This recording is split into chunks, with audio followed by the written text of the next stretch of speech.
Castraferrum Pattern.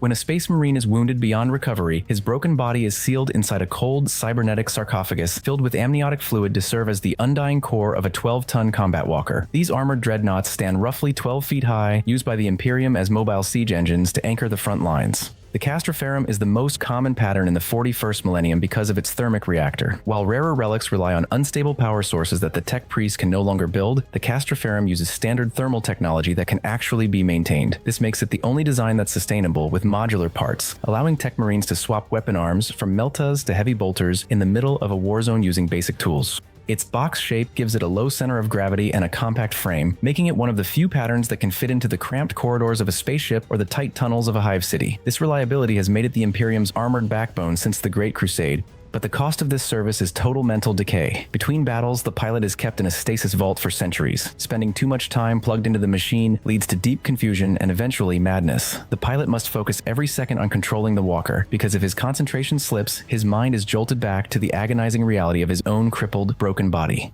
Venerable Dreadnought. While it shares the same frame as the standard Castraferrum, the Venerable Dreadnought's every internal component has been upgraded with the finest tech the chapter has. Its armor is thicker, that even a direct hit that would shut down a normal walker barely slows a Venerable down. What sets this pattern apart is its enhanced logic engines. These advanced sensors and targeting computers link with the pilot's ancient mind to predict enemy movements with terrifying accuracy. In the chaos of a firefight, a Venerable Ancient can track dozens of targets at once, picking off the most dangerous threats before the rest of the squad even sees them. Because of this superior tech, they are almost impossible to destroy, surviving damage that would leave any other vehicle a smoking wreck. On the battlefield, they are tactical anchors because these are warriors who have fought for thousands of years, and their presence alone can turn the tide of a losing war. During the First War for Armageddon, the legendary Bjorn the Fell-Handed, the oldest living loyalist in the Imperium, used his venerable chassis to stand his ground against a demon Primarch, proving that a machine guided by 1,000 years of experience is worth an entire army. Most of these ancients spend centuries in a forced sleep, awakened only when the chapter's survival is at stake. When they do wake up, the transition is jarring. They often struggle to distinguish the present from battles fought 10 centuries ago, making them as much a tragic relic as they are a weapon of war. Ironclad Dreadnought. This specialized siege variant is designed for total demolition. Its long-range weapons are stripped away to make room for massive slabs of extra reinforced frontal plating. The ironclad armor is thick enough to shrug off the heaviest anti-tank fire, allowing it to march directly into the mouth of enemy fortifications that would vaporize any other vehicle. Its defining feature is seismic dynamics. Instead of standard claws, it carries a seismic hammer, a hydraulic ram that vibrates at the exact resonant frequency of reinforced concrete and bunker walls. While other weapons try to blast through a wall, the ironclad simply touches it and shakes the entire structure apart from the inside out. Anything that survives the collapse is finished off by the melt-guns built directly into its heavy arms. Tactically, the Ironclad is a narrow specialist. Because it lacks long-range cannons, it is practically useless in an open-field firefight. Its role is to close the gap, absorb a mountain of punishment, and break the unbreakable. If an Ironclad reaches an enemy bastion, the siege is effectively over. The hammer reduces the gates to rubble in seconds, clearing the way for the infantry. This pattern was the hero of the Siege of Vrax, where ironclads were deployed to punch through the infamous Van Meerslan line. These trenches and bunkers had resisted heavy artillery for months, but the ironclads walked through the fire and demolished the complexes piece by piece. Contemptor Pattern.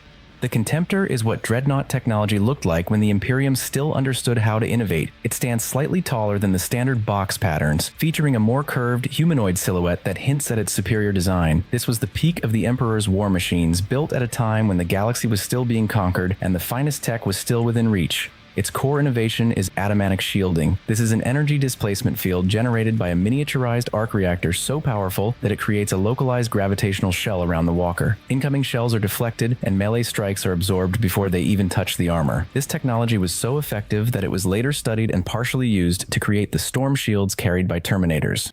On the move, the Contemptor is a different beast entirely. It uses a fluid articulation system in its legs, giving it a sprinting speed and combat agility that later dreadnoughts simply cannot match. During the Battle of Calth, this speed allowed loyalist walkers to weave through urban ruins and duel traitor tanks in close quarters, operating in spaces too tight for conventional artillery. The only drawback is the reactor itself. If the armor is pierced and the core fails, it can trigger a miniature atomic explosion that vaporizes everything in the immediate area, friend or foe. However, the secret to building full-scale reactors has been lost, and the modern techs of Mars simply cannot reproduce the Contemptor's power source, making every surviving unit an irreplaceable relic. By the 41st millennium, the few Contemptors that still walk are the ultimate treasures of a chapter. They are only deployed in the most desperate times. Deredeo Pattern. Unlike other walkers built to lead the charge, the Deredeo was engineered from the ground up as a dedicated heavy fire support platform. It is a mobile anti-aircraft battery and long-range artillery piece that turns the battlefield into a no-fly zone. Its unique feature is the targeting interlink. Mounted on its top is the Iola's missile launcher, which runs on a completely independent tracking system. This allows the Deredeo to split its fire. It can use its primary arms, usually high-velocity Anvilus autocannons, to shred armored tanks on the ground while simultaneously locking onto and shooting down supersonic aircraft with its missiles. Initially, these were rare because they were so difficult to manufacture. However, when the Horus Heresy broke out, demand for the Deredeo exploded. Both sides realized they were desperately short of mobile, reliable, heavy fire support, and the few Forge worlds that knew the secret to building them were quickly overwhelmed. They became the go-to solution for clearing the skies and stopping heavy armor advances before the enemy could even get within shouting distance. They are positioned at the very rear of the battle line, acting as anchored firing platforms. From there, they provide a level of suppression and air defense that standard tanks simply cannot match, protecting the chapter's advance from miles away. Leviathan Siege Dreadnought. Built as a dreadnought killer, the Leviathan's primary mission was to destroy other walkers and heavy armors that were too tough for anything else in the armory to handle. It succeeded completely, but the cost of that power is written into the broken minds of every pilot who has ever stepped inside one. The machine is powered by an oversized atomatic arc reactor that puts even the Contemptor's power source to shame. This massive engine drives energy shields that are nearly impenetrable and fuels weapons heavier than any other dreadnought can carry. Its signature tool is the Grav Flux Bombard, a weapon that creates localized gravity wells that crumple steel hulls inward like paper. At the Dropsite Massacre on Esteban 5, the Iron Hands and Salamanders deployed Leviathans to hold the line during a desperate retreat. These machines created death zones, using their massive weapons to hold narrow corridors of ground against an entire army of traitors. The Leviathans were the only reason many survivors made it off the field, but the machines that returned did so at a terrible cost to their pilots. The systems of a Leviathan place a lethal level of strain on the human mind. The interface is so violent and demanding that a pilot will eventually pay with either their life or their sanity. Many of these ancients require chemical restraints just to keep them calm between battles. Because of this, the few Leviathans left in the 41st millennium are treated as weapons of last resort. They are woken up once, used to end a war decisively, and then forced back into stasis before the pilot's mind burns out completely. Redemptor Dreadnought. Belisarius Cael designed the Redemptor to be a statement of power. It is taller and more heavily armed than the classic box patterns, but that capability comes with a dark secret. The machine treats its pilot as a replaceable battery. The defining feature of this pattern is neural burnout. The Redemptor's neural interface is hot, meaning the massive energies required to move such a powerful machine constantly leach the occupant's life force. While an ancient and a standard dreadnought might serve for thousands of years, a Redemptor pilot is lucky to last a few centuries. Many of these sarcophagi have already had their occupants replaced after the original warrior was reduced to nothing more than blackened, useless organs. In exchange for this sacrifice, the Redemptor delivers the highest firepower of any walker. Its macroplasma incinerator generates heat comparable to a small sun, melting tank armor into glowing sludge instantly. For infantry, it carries the Heavy Onslaught Gatling Cannon, a weapon that can chew through entire formations in a single pass. Anything left standing is finished off by the massive Redemptor Fist, a power gauntlet designed to crush heavy armor. During the Plague Wars in Ultramar, Roboute Guilliman used Redemptors to counter the Death Guard. The enemy was so physically tough that standard bolters and blades were useless, but the Redemptor's extreme thermal output burned them away at a molecular level. The pilots knew that every time they fired those weapons, they were trading a piece of their own lives for victory. Most of them accepted that trade without a second thought. Furioso Dreadnought. The Blood Angels have always been drawn toward close combat, and the Furioso is the dreadnought built specifically for that instinct. Unlike standard walkers that carry at least one long-range cannon, the Furioso replaces its gun arm with a second massive close combat weapon, Blood Fists or Blood Talons. These weapons are built to shred through armor and flesh with equal ease. Its most unique tool is the Magna Grapple. This is a specialized harpoon system that can be launched into an enemy tank to drag it within range of the dreadnought's claws. If a target is too far away to hit, the Furioso simply pulls the target to itself. At the devastation of Baal, Furioso Dreadnoughts were the front line in a desperate countercharge against Tyranid Biotitans. The Blood Angels used these aggressive walkers to meet the most overwhelming alien assault in their history. The Furioso also has two variants found nowhere else in the Imperium. The Death Company Dreadnought houses a pilot who has fallen to the Black Rage, where they fight in a state of uncontrollable fury, fighting through damage that would stop any other Dreadnought. Then there is the Librarian Dreadnought, which features a built-in psychic hood and a massive force weapon. This allows the interred Psyker to use powers like the Quickening, a field that accelerates the 12-ton machine's speed drastically. Deff Dread. In the twisted logic of orc culture, if the beaky space marines have a walking metal box that causes dread, the orcs are going to build one that is bigger and louder. It's a classic example of orc mimicry. They see a successful concept on the battlefield, strip away the religious reverence, and rebuild it using scrap. The Deff Dread is a walking engine of scrap and violence, and the construction requires both a mech boy and a pain boy working together, which is already a significant coordinating feat for creatures who solve most problems by hitting them. An eager volunteer is cybernetically hardwired into the machine permanently. This means there is no getting out, and they're okay with it. While many orcs enthusiastically trade their ability to eat or walk for the chance to become a multi-armed metal monster, the transition is rarely smooth. Initial running-in periods usually involve the pilot accidentally leveling nearby buildings while adjusting to limbs made of metal. Each Deff Dread is a unique machine, built from whatever the local mech boy had available, up to 4 mechanical arms with a chaotic mix of power claws, kill saws, and heavy ballistics. Maintenance is entirely improvised, held together by rivets and the pilot's own aggression. In battle, Deff Dreads support orc mobs as mobile weapons platforms, and their tendency to stomp things to death is exactly what orc culture values most. Killa Kan. This is what happens when you take the smallest and most bullied members of orc society and hardwire them into a 10-foot-tall killing machine. For a grot, being interred in a Khan is the ultimate promotion. It is the only time in their miserable lives they get to be the biggest thing in the room, and the competition to get stuck in is so violent that mech boys have to use lottery systems just to keep the candidates from killing each other before the surgery even starts.